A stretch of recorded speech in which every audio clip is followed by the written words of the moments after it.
Yeah. All right. So, Okay. All right. yes, it's working now. Perfect. So, tell me a little bit about the five aggregates. Well, I mean, I don't know exactly what to say. So, as I said, I watched quite a lot of your videos and basically talking about how the five aggregates are not the self, and there is no essence in the five aggregates. And to me, I find this especially helpful with thoughts, because it's quite easy to have like a thought pop up in your mind and you take it seriously and it brings you down. But then if you remember that you are not this thought, that in fact you can just stop this thought right in its tracks, and maybe instead think about nothing or think about something good. To me, that's where the five aggregates are most helpful. All right. Uh, it appears that the original teachings about the five aggregates were for students who were especially slow and reluctant to drop their confirmational bias about deep, dark past and long distance futures. Because Yes. the people of the Buddha's time were more or less all eternalists and had been for probably about 300 years or so. Um, that it looks like that rebirth and reincarnation, actually we can pinpoint a time of about 800 BC when the Rig Veda started to put that stuff together, and that it was actually a political ploy or propaganda of how the Brahmins could control so that they could get money. In other words, if they can get the farmer to do an animal sacrifice to kill a goat, after the goat is killed and blessed and blah, blah, blah, they get the goat. Yes. Yeah, exactly. But Yes. maybe one question I have about that is, why do you think then that it's so prominent in the story of the awakening of the Buddha? You know, like the first thing he does is recollect his past life, then like see how beings die and then reappear in some other realms, and then he There are two discovers. Yes. possibilities for that kind of stuff. Uh, Both of them more or less Hindu. And one of them is that to get people to put the Buddha way up high, to give him a magical birth, right? Just like all of the other deities Yeah. in all the other religions, right? Yes. A magical birth is one of the ways to get really, really stupid, ignorant people in line. Okay. Yeah. Um, and the other is to prove the existence of karma and rebirth. Okay, so one is putting the Buddha way up high because of his karma and rebirth. So those are the two issues that are there. That in fact, in that early time that we were talking about 800 BC, it seems that the Brahmins were challenged. Why should the Brahmins, a big Brahmin family actually, why should the Brahmins be the only priest? Why should the Brahmins be doing all of the ceremonies, writing all of the magical language, and saying all the magical words to get all the magical property away from the stupid people? Yeah. And their answer was is that, oh, well, it's that way because we were born Brahmins and you were not. You're just being jealous. It is obviously true that the Brahmins do all of these ceremonies and we sit back and do nothing. You know, we just let you guys come to us when you're in trouble and we get your goods for it. Okay, so you could think of that Brahmanism was actually the original psychotherapy. And so the next point is that we are born Brahmins because we were good in the past. And you were not born Brahmin. You were born as an ordinary person because you were not as good as us in your past. And that's the birth of that belief. It was an excuse for maintaining power. Oh, we're the Brahmins because we were born Brahmins, and you're not a Brahmin because you were not good enough to be born Brahmin because you had been a naughty boy in the Yeah. past. And so this is where the whole idea of rebirth, or actually the word correctly here would be reincarnation. This is where reincarnation got started in, let us say, concert or cahoots with the belief in karma. You do a good action, you'll get a good result. You do a bad action, you'll get a bad result. Now, in one of the suttas, the Buddha talks about in Practice 117 in the Majjhima Nikaya, the Great 40, is where he talks about wrong view. And this wrong view that he's talking about is basically a world view. And there is a wrong world view and a kind of an ordinary right view. And these can be broken down into a very simple statement of wrong view is I can do anything I want and get away with it. Yeah. This is the belief of every child, especially those who have been nurtured too long and not held accountable, and they grow up with the whole idea is that I can get away with it. In fact, the best example on planet Earth right now are the twins, Vladimir Putin and Donald Trump. Yeah. Yeah, they think that they could get away with it, Oh right? yeah. An ordinary right view is, oh, no, you can't. Or another way of saying it is, oh, no, we can't. But, oh, no, you can't get away with it. We've got rules, you know. We've got, and the rule is you do a good action, you get a good result. And if you do a bad action, you'll get a bad result. And the kids, they look around and they say, no, sometimes I can get away with it. Yes. And in fact, good criminals do get away with it. Yeah. They're smart enough to get away with it because of, after all, the only people who become a cop are the people who have the confirmation bias that, oh, no, you can't get away with it, but they're not particularly smart. So it depends upon your intelligence as to whether you get away with it or not. And it Yeah. depends upon what the rule is and other things like that. But a hard and fast rule has to have some magic in it. Oh, no, you do a good action, you're bound to get someday a good result. And if you do a bad action, you're bound someday to get a bad result. That's why you're not born as a Brahmin. And so that's the ordinary right view is you can't get away with it. An ordinary wrong view is I can get away with it. I can do anything I want. I can hurt as many people as I want, and I won't suffer any consequences. Yeah. Right? Okay. Both of those are actually dukkha laden. The kid who thinks he could get away with it because he did one time will now do it in a stupid way and will get caught. Or the thief that's capable of getting away with it, he winds up not enjoying the life. But in fact, he's being hunted down. He's got it. Brewster's got his millions. What is he going to do with it? He's Yeah. got to hide it. Yes. Okay. Hadn't gotten caught yet. So both ordinary right view and ordinary wrong view is unsatisfying.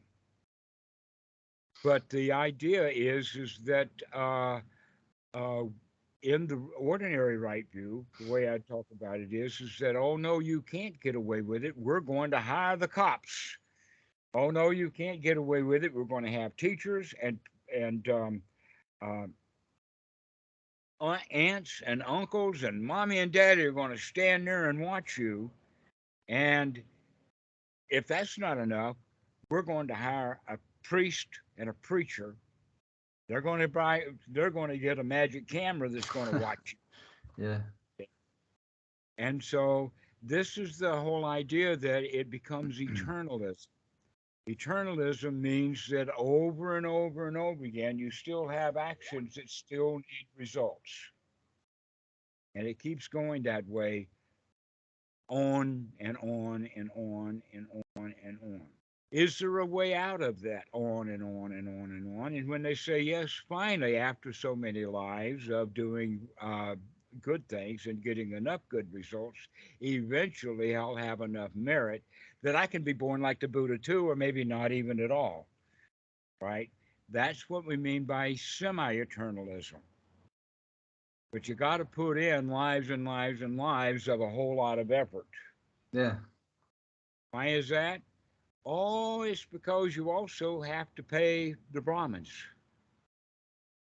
That's how you make good merit, is by building big temples. That's why India is so full of big temples. It's because people were believing what the Brahmins told them. And so that got set in to the mindset of all of the people in the time of the Buddha. And so there are several teachings. Now it's not so hard. I can basically talk someone out of their eternalism beliefs in about an hour. But I Not too also have bad. a lot of people that can get really angry and post really mean comments without ever bothering to listen to what's being said. It's just so against their confirmation bias Yes, I of mean, their belief in rebirth and reincarnation. I think most Buddhists would be shocked. Pardon? I think that most Buddhists would be shocked by the statement that there is no rebirth. Well, I mean, a I lot of don't them. go so far. Let's clean that up. I don't say that there is no rebirth, but I would say that it's a pretty ridiculous idea. Yeah. But I don't know for sure. No, No no, no, one of knows course. No, for sure. exactly. No one knows for sure. The next point about it being ridiculous is because what evidence do you have? Not a lot. Not a lot. Only Yeah. some children telling Yes. stories that they were told to tell. Yeah. I mean, And that's that's about all they've the got. They best. don't have. Yes. The best proof they have is children, like a few handpicked children remembering what happened in a Well, past life. but what are they remembering? Are they remembering something that they weren't told? Did they dream it up on their own or did Yes. they get coached into it? It's hard to say. Okay. Have you ever heard of the name Madeleine Albright? No, never. During the during the 90s, she was the attorney general under Clinton. And so what happened in her before that, she was in Miami, Florida, and big news came out about what she was doing in the 1970s when she was the attorney general there in Miami. And what had happened was is that several adult women in their 20s got somehow to know each other and started putting together that the memories that they had about being raped were not real memories. It didn't really happen. They just went along because they were told to. Because Madeleine Albright wanted to really crack down on child pornography.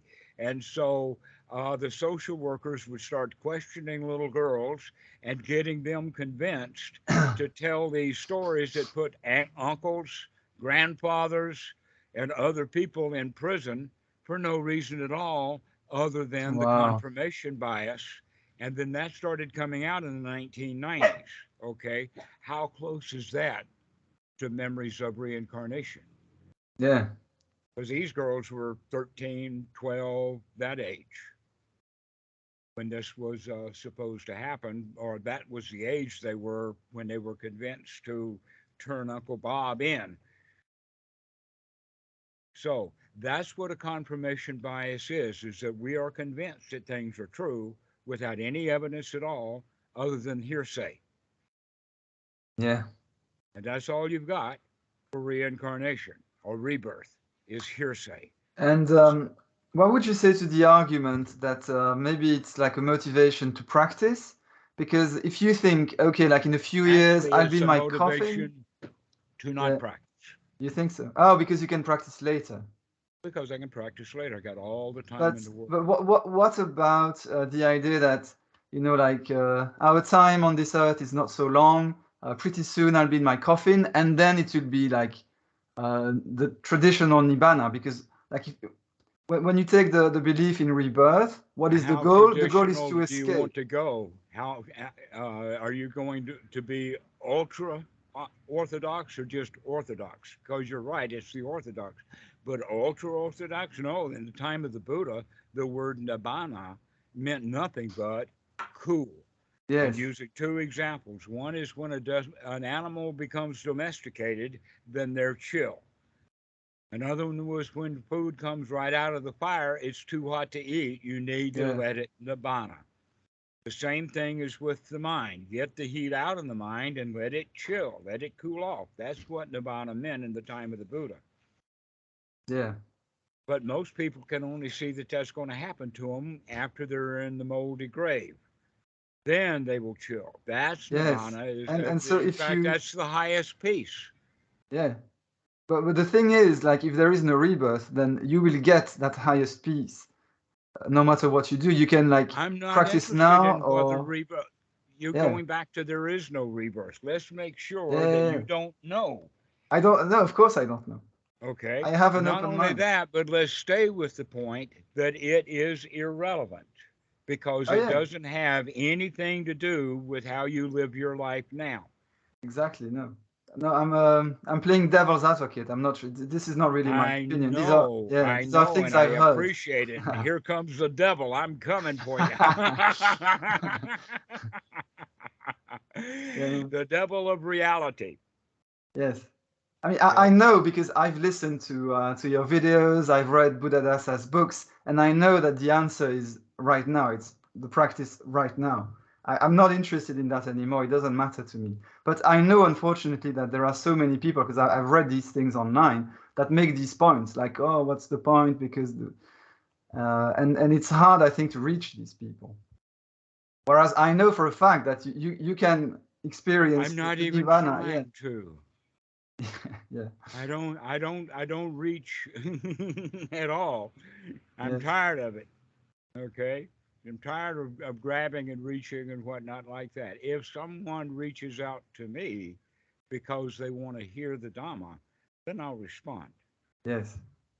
Okay. I'm a little slippery, but I'll respond. Yeah. Uh, and so we're making kind of sure in this place right now is that it is irrelevant because we don't know. No. Anything that you don't know is irrelevant until you do know it, and then it becomes relevant. But what we do know is that what the Buddha said to Sati, you know, in that sutta, that consciousness is dependently arisen.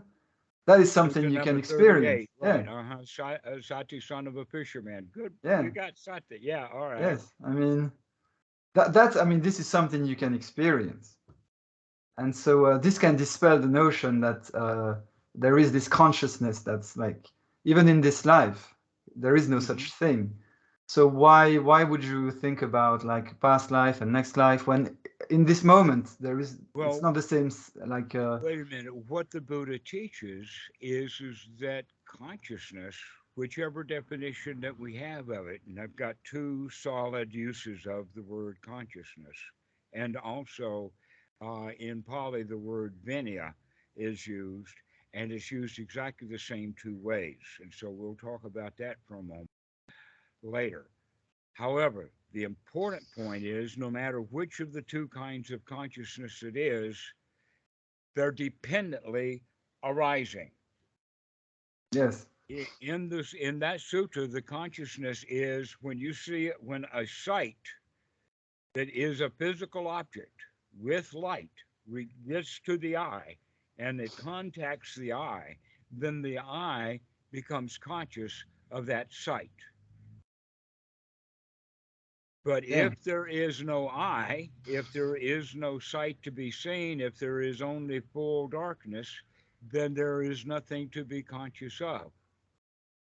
So consciousness, I consciousness, doesn't exist. The same thing is with sound, that unless you hear something, the hearing is actually the contact of the sound waves themselves contacting the ear, making hair move in a liquid, and that's connected to the neurons that go into the brain.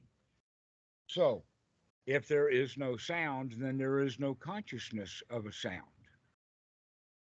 That's what the word is all about. So, it's always dependently arising. That sutta is what gave many people the idea who still want to cling to rebirth, reincarnation, sorry. The difference between rebirth and reincarnation is that it's consciousness that is reborn in reincarnation. And in rebirth, that is believed by many Buddhists, there is no consciousness to be reborn. Well, if it's not me that's being reborn, then why should I give a flying rip about rebirth? You can see how selfish the whole point is. Oh, it's not that does rebirth or not rebirth exist or not. It is me who is being reborn. Yeah. Or not. Okay. And one of the reasons why the belief is so delicious and it's so widespread, and in fact, we have really solid evidence with another religion, which I'll get to. But people are afraid to die. They don't want to die. They see their friends die. They don't know what to do with it. Imagine what it was like way back in really primitive times when humans became conscious. You see, a dog will walk by his best friend's dog dead, and they won't do much pining. They'll do some sniffing, and then they'll walk away. Dogs don't bury dogs, No. not in great ceremony. They don't have any ceremony at all. Why? Because that's not part of their fear package. Their fear of dying is right here, right now. If the wolf comes, the dog's going to be afraid. But seeing a dead dog there, the dog is not going to necessarily be afraid. It's going to sniff it and see if he can eat it. Okay? Yeah. So humans are different because when we see a dead human, we think immediately of me dying.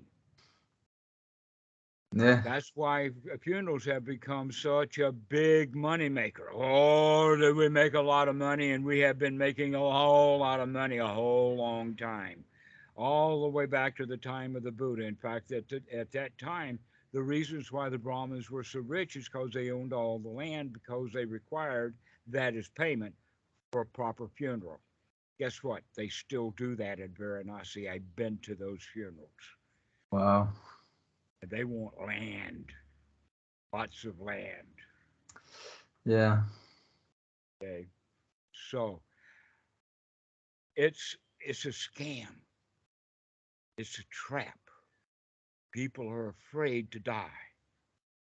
This is part of the reason why the Buddha teaches to become fearless. If you're not afraid of death, then you don't have to have any beliefs much about it because you really don't know, and you can stay neutral Yeah. because we really don't know anything.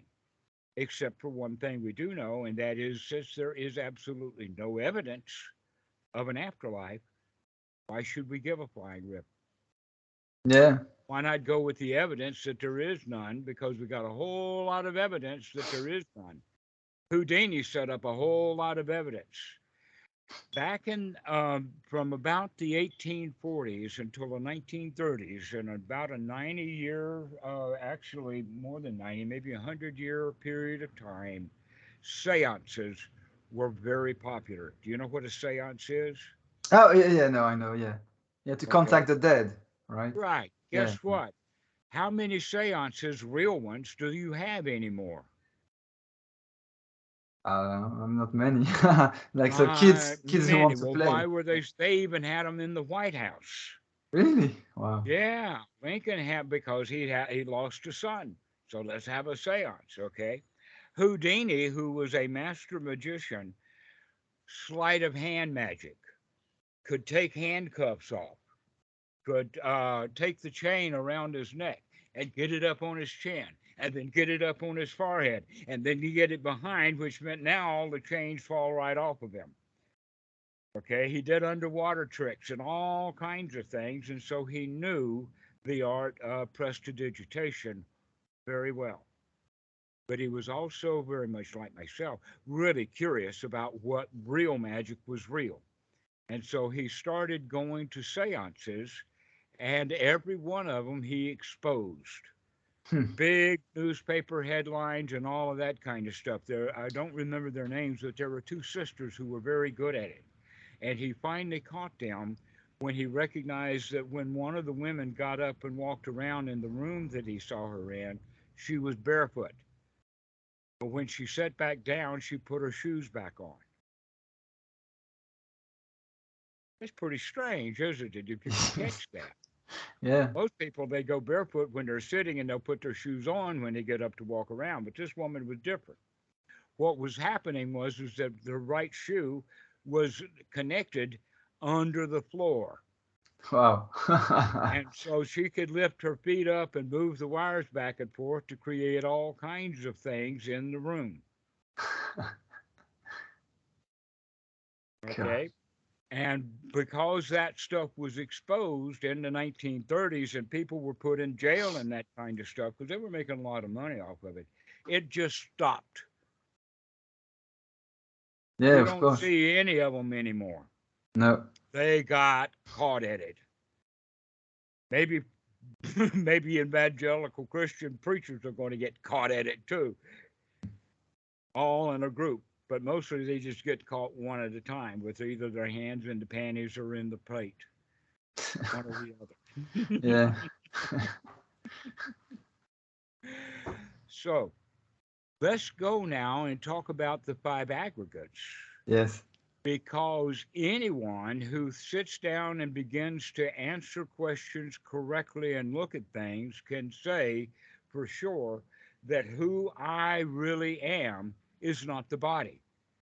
No, no, definitely. Because at 3 years old, I was different than I was at 9, and when I was at 21, and when I was at 35, and when I was at 50, and when I was at 75. It's all different. Okay. So the body cannot be. And now they know for sure that all of the molecules, or basically the first way is all of the cells that are in your body now will all be dead and replaced in the next 7 years. They didn't used to think that. They used to think that a child by the time of 5, his mind was already set. No, those neurons live and die. Nothing is set. We just keep training the neurons to act the way that the old ones were operating. That was what's going on. So Yeah. there's not one cell in your body that's more than about 7 years old. You're completely changed. Everything about you, all your cells are dead, all of the molecules, a lot of the water that you piss out is not drank. It's manufactured in the process of combining the food and getting the carbon out of it and forming water with oxygen, and out you go with it.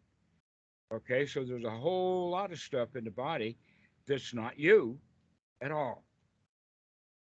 And so that's one of the trainings is to recognize that you are not the body. But look how many industries are built on the belief that people have the conformational bias, I am the body.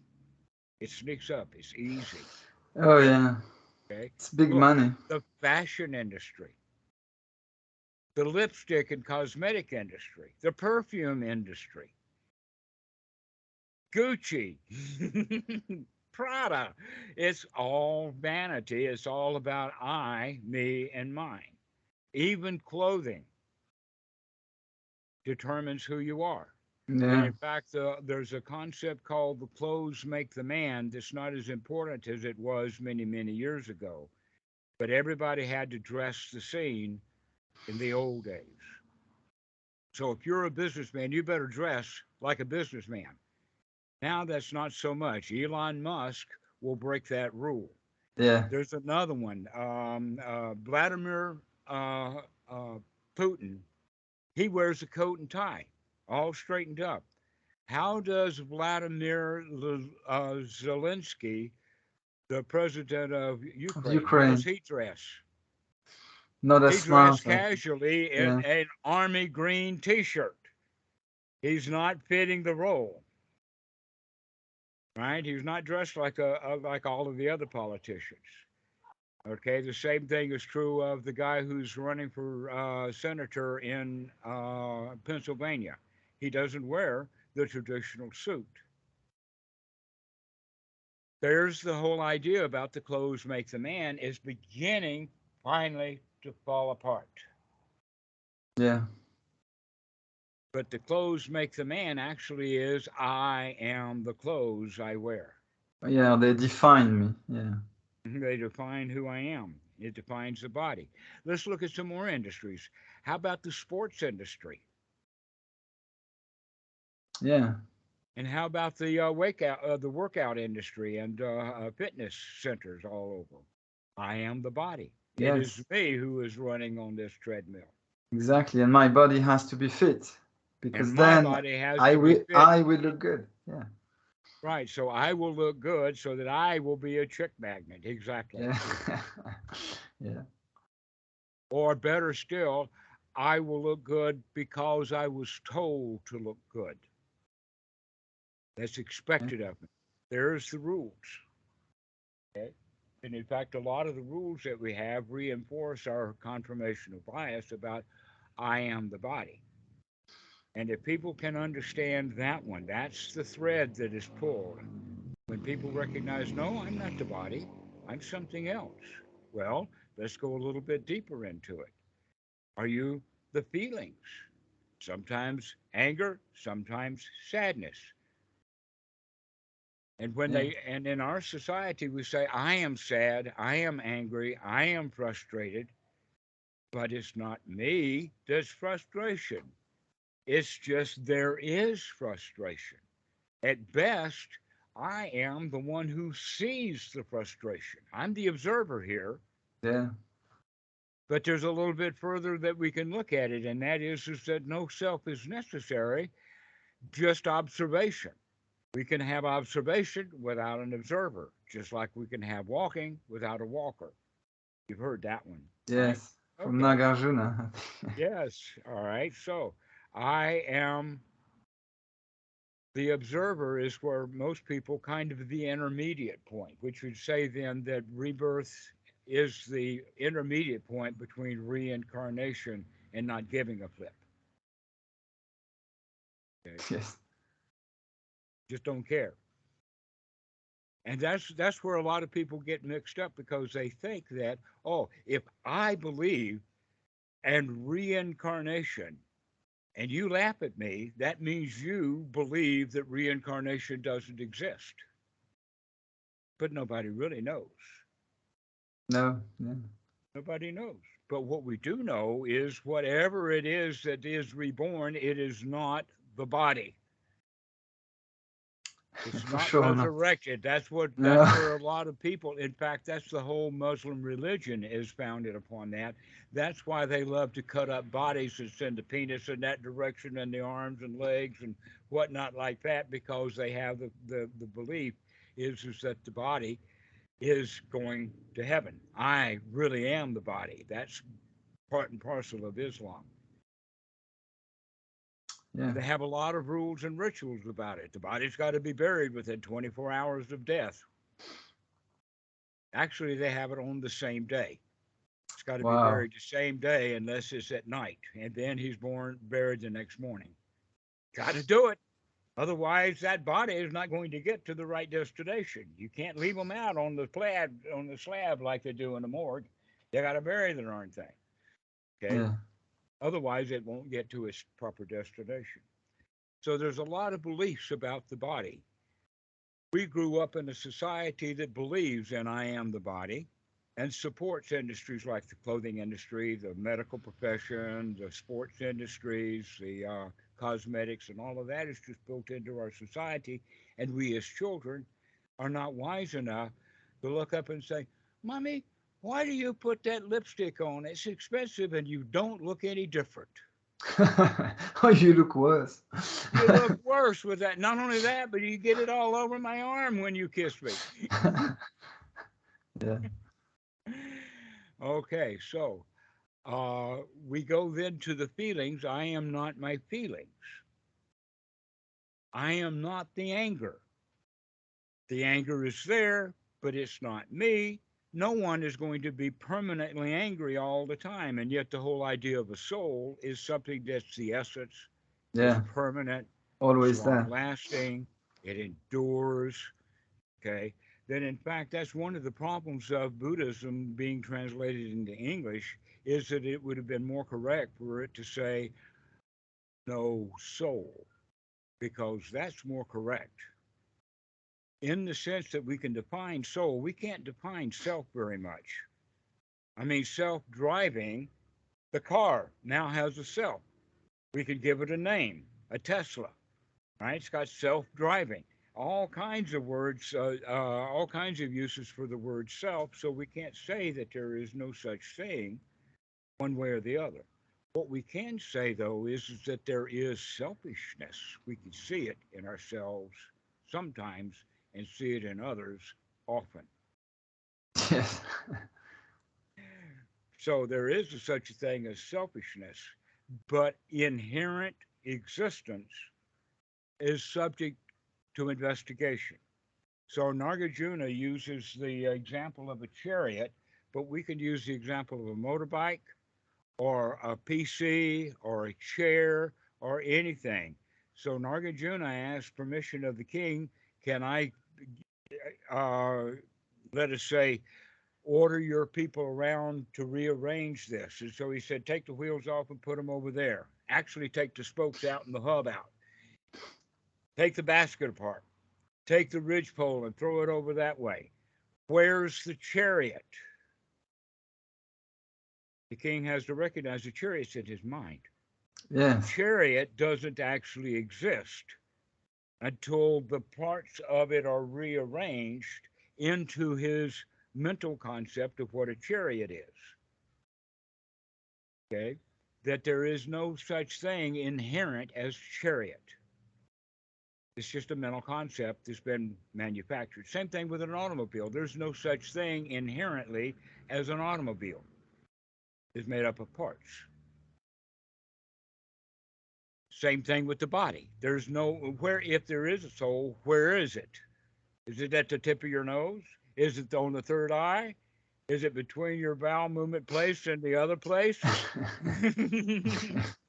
Where is it? Yeah. Is it on the left scrotum or the right scrotum? How about the toenails? Who is the self? Where is me? And when the feelings come and go and come and go and come and go, where am I? Am I moving? No, you're a soul. You're supposed to stay put. I mean, what is it that can survive death? It's so powerful to survive death, but it's not powerful enough to handle the feeling. Yeah. Yeah, I So mean, much that's for the true. soul.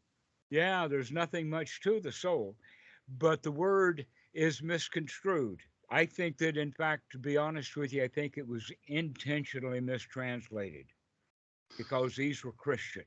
Yes. You can't go around saying there's no soul. That's a dead set against Christianity. Yeah, I think so, because when you look at the first sutta, when the Buddha talks about it, it's quite clear that he's talking about a soul. Like it's like everlasting, the essence that you can control it and everything. It's not like this Mhm. like everyday mundane self word that we use in everyday language. Have you ever heard of the name Mahatma Gandhi? Yeah, yeah. So Look at the the word Indian Mahatma, break it apart, and you'll see Maha'ata. Atma. Yeah, Atta. Yeah. Maha'ata. That's soul. So anatta is not a soul, which means nothing is permanent. The Buddha taught everything is temporary. Anicca vata sankhara, patavaya domino, etc. The whole point is that uh, we have a confirmation bias that I am who I am, and that's all I am. You know, every one of us sings the Popeye the Sailor Man song. Yeah. I am. And The reality is that no, you're just a bunch of constituent parts that happen to be put together in a particular configuration right now, and that configuration is going to be changing very quickly over a short period of time, and it can change in the direction that you want it to change if you're aware that you can change and you're aware that this is the time to change. Otherwise, we have the belief that there is a soul. So Yeah. if consciousness is dependently arisen, if the body for sure is not a soul, if our feelings are all over the place and they're not a soul, then the next two things would be perception and memory. But you're not who your memories are. You don't just remember and there you are, or you were always there. All you have to do is remember that you're there because our memories are spotty. They're not very good. We don't take information in well, we don't organize it well, and we don't put it back out very well. That's the problem. Is that Yeah. memories are really shoddy. Good example, by the way, is a movie that's either on film or on your hard drive, a video. Guess what? Your computer knows that video, that movie, much better than you do. You don't remember all the dialogue. You don't remember all of the music. You can't play any of that music. Oh You no, don't even remember it frame by frame. I don't even remember the characters' names. So Yes. And all of that computer can memory. So the computer memory is much better than human, yeah, but we don't think of the memory of the computer as a self no, because we could wipe all of that whole file out and 10,000 other files and put new files on. I mean, you can take Windows off and put Linux on. So there's no inherent self as far as software. And not no. only that, but if the hard drive goes bad, you can change that. You can change out the memory, you can put in a new processor, you can change the screen, you can change the keyboard. There's nothing on a laptop Yes. And then that pretty is soon you not. have a new PC. I mean, this is how it is with my PC because I built it myself, and like over the last 6, 7 years, I've changed this and that, and it's like 100% of the PC is different. But there was no point where it was a completely different PC. It's just changed slowly over the last 6, 7 years to the Right. point where nothing is the same as when I bought it the first time. You remind me of the story of my grandfather's hand axe, a hatchet. Okay. He's had that same hatchet almost all his life. He got it in his 20s and he's in his 80s and it's the same hatchet. But he does remember that he broke the handle a couple of times and then he broke the head. And he used the new handle to put on the new head and it's still the same hand axe. Yeah. Yeah. That's the way that we think about things is that we see a connection that doesn't really exist until we investigate. So when we investigate our memories, we can figure out that they're pretty shoddy. And not only that, but we tend to remember the wrong things that would be much better to remember the right thing at the right time rather than remembering the wrong thing. An example of that would be a mother fussing at her child. Yakety, yakety, yakety, yak. And the child is in tears, and mother gets even more angry, and the child is even more afraid. Walk up to that lady and ask her, would you treat a policeman this way? What would a policeman behave like if you talk to him the way you're talking to your daughter? Yeah. She wouldn't. No, because she has at that level a little fear and situational awareness. But she doesn't have that situational awareness. She's not thinking, she's not looking, she's just lost her mind because she feels safe. She can get away with treating her daughter that way. But then when she's in front of the cops, she recognizes very quickly she's not going to be able to get away with it. No. All right. So the memories that we have are dependently arising also. And one of the ways that I teach is that in the present moment, starting now, starting with correct practice, we begin to add new wholesome memories on top of the old pile of old memories. So that when a situation comes up, we're more likely to deal with it with the new data than with the really, really ancient data if we're doing that. But if we keep stirring our old pot, all this is all me in there, then you're more than likely going to take up a memory that happened when you were 2 or 3 years old because they were really powerful back then. You didn't have so many, rather than Yeah. taking a new wholesome memory off the top of the deck. Yeah. Okay? But the You have to important part, recognize the bad old memory and just stop reenacting it in your mind. Like as soon as you notice it, you have to like let go. It's not self, it's not me, it's not my soul. that's not Out you me. go, This and is then not actually I'm me. good. This is not who I am. I can Yeah. make a change right now if I can remember to think that way. You just need the small effort. It's like a small dose of effort to get rid of it and replace it with something wholesome. And if you do, then you're good for Right. however long it can last. All right. Well, I Yeah. must mention, Dan, about part of the Eightfold Noble Path is right noble effort. Yeah.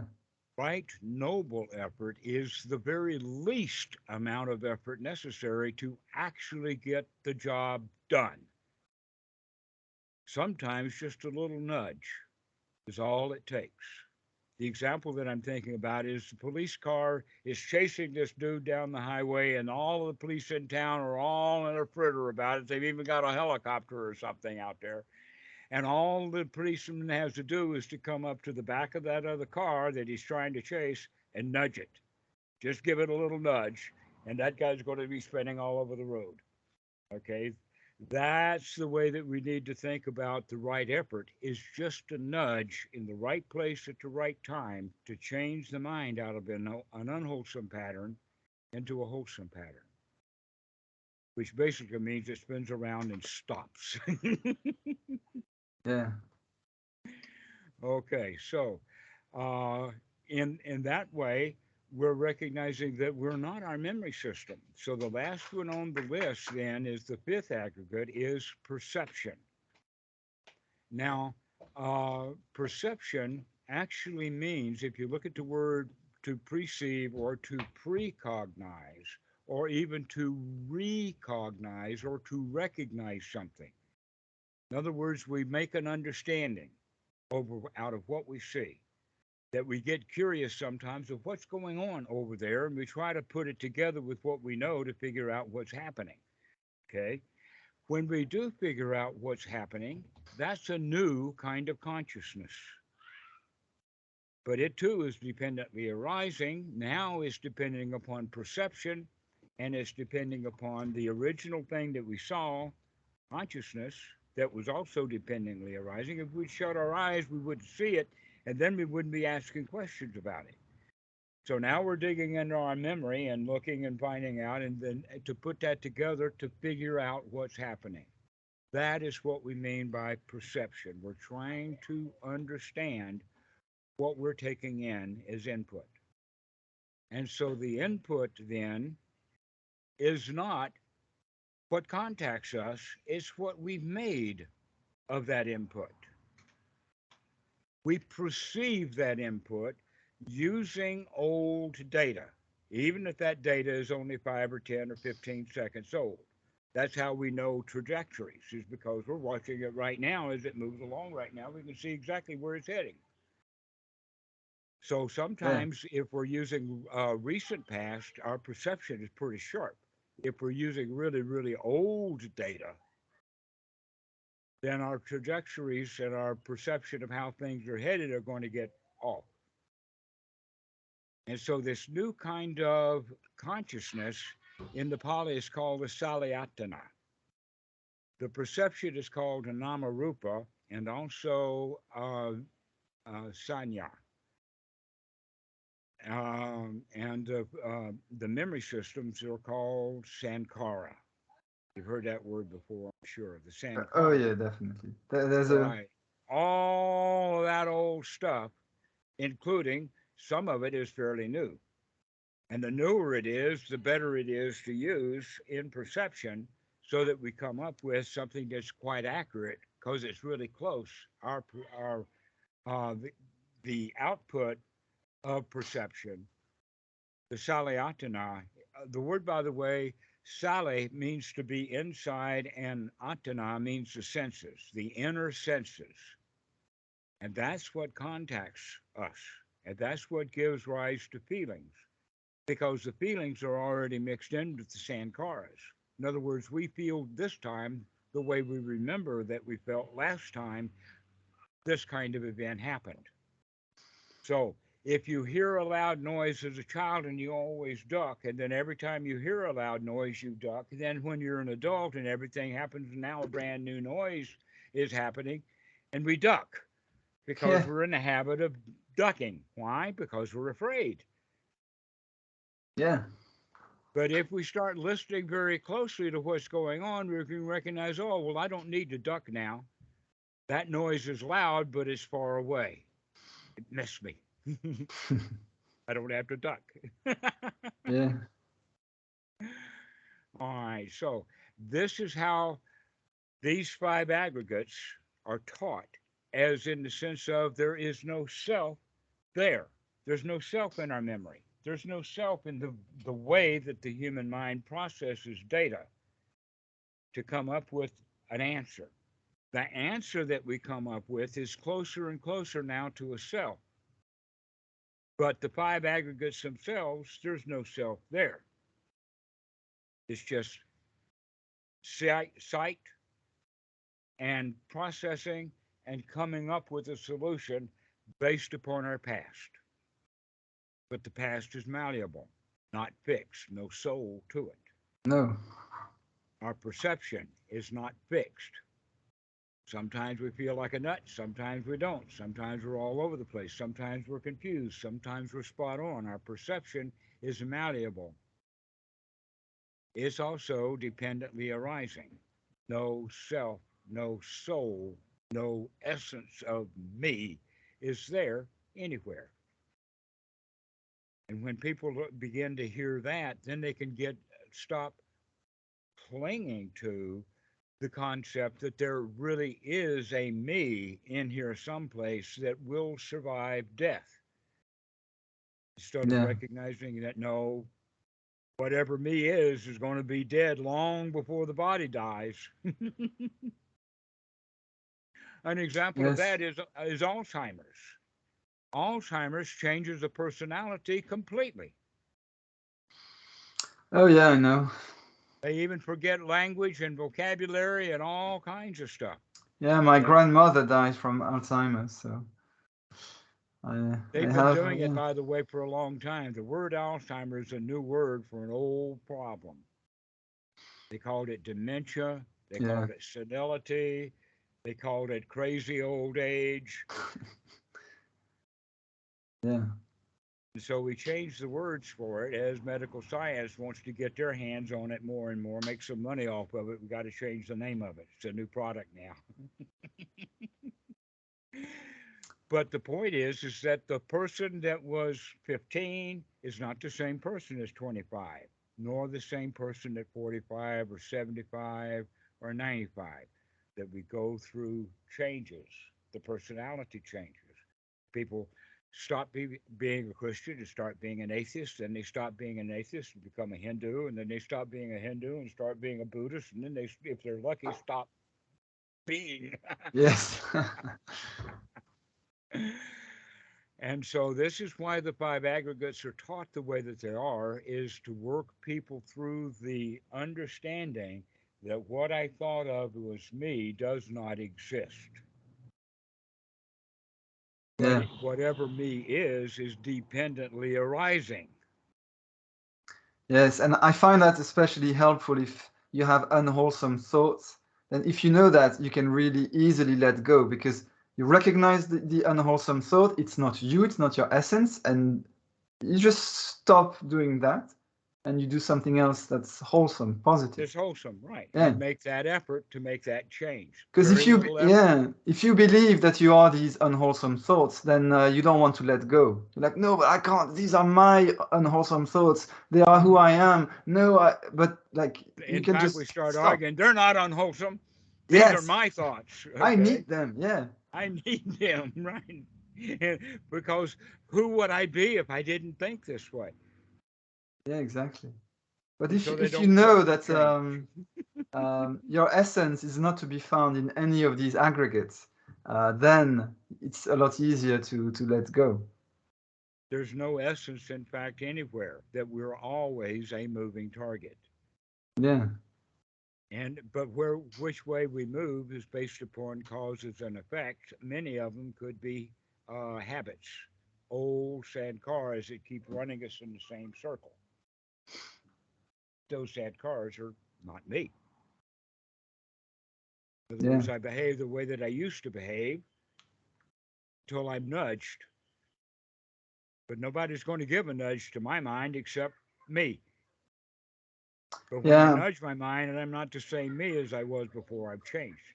yeah, exactly. I think it's very helpful as well to realize that you're not your memories, because that means you can change from one day to the next if you want to, because you're not bound by your old way of doing things.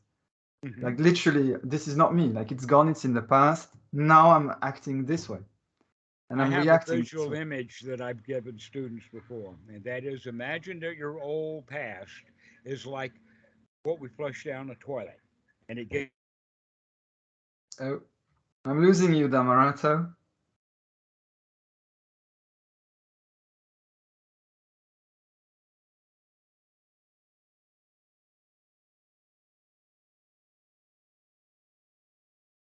Um, can you hear me? Because you froze and I could not hear you anymore.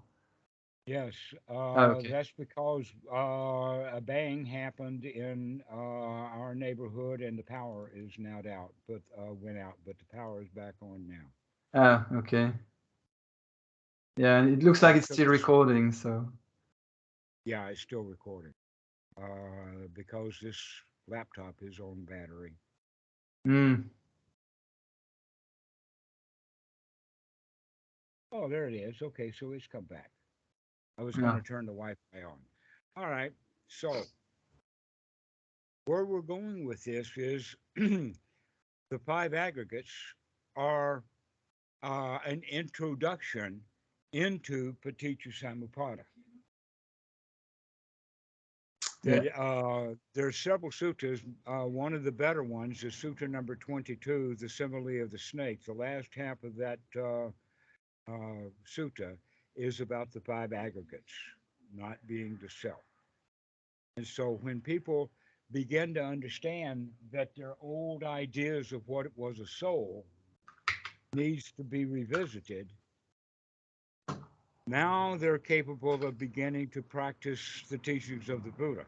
But so long as we hold the confirmation bias of I am who I am and subject to the karma machine that has a long, slow process, and recognize that I can make some changes right now because I'm not that permanent self.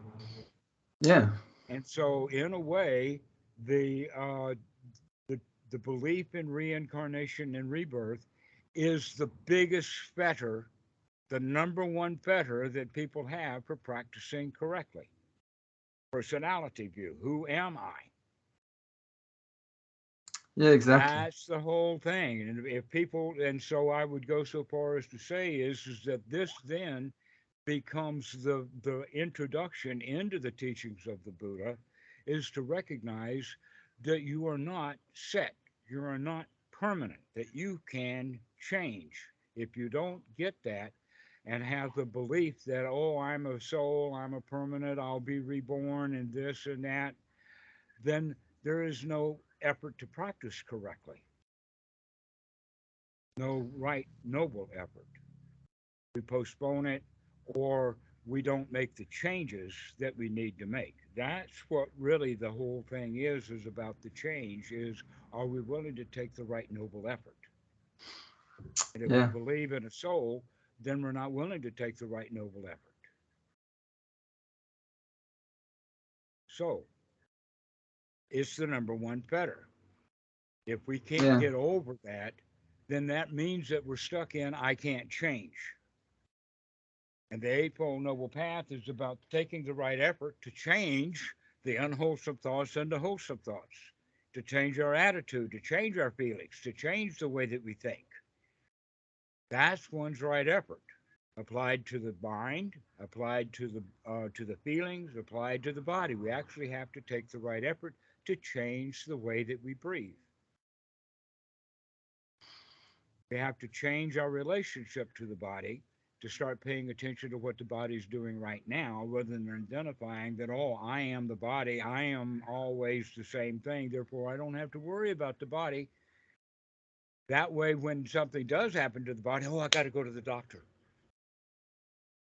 I got to go get Yeah. help, rather than just sitting here and watching the poor body rot. Because that's what it's going to do. It's going to sit there and rot. Because it's not permanent. Everything changes. So let's finish this talk with this point of is that we are now fully prepared to talk about paticca samuppada, especially in relationship with where does the self come from? Yeah. Why is there so much dukkha involved with it? Because we have it now nailed down firmly that you could change. Yes, I can change. I've been Okay. changing, so I can Well, change. I am change. I'm change itself. Yeah. And there I go. Whoopee, come back again. Nothing's permanent here. Yeah. Nothing abides. Everything is temporary. And so I use the phrase, sometimes you feel like a nut, sometimes you don't. Yeah. Definitely. And so let's start watching those changes that happen because of the Sankara and decide that we can make changes newly. We can make new changes if we All take right. the right effort. Yeah, nice. Well, thank you very much. So I'll call you back to talk about paticca samuppada then. Yes. Thank you very All much for right. this conversation, and I'll get back to you soon then. All Yes. right. Thank you, Dhammarato. Have a good day. Goodbye. Yes, we'll see you. Okay, bye-bye.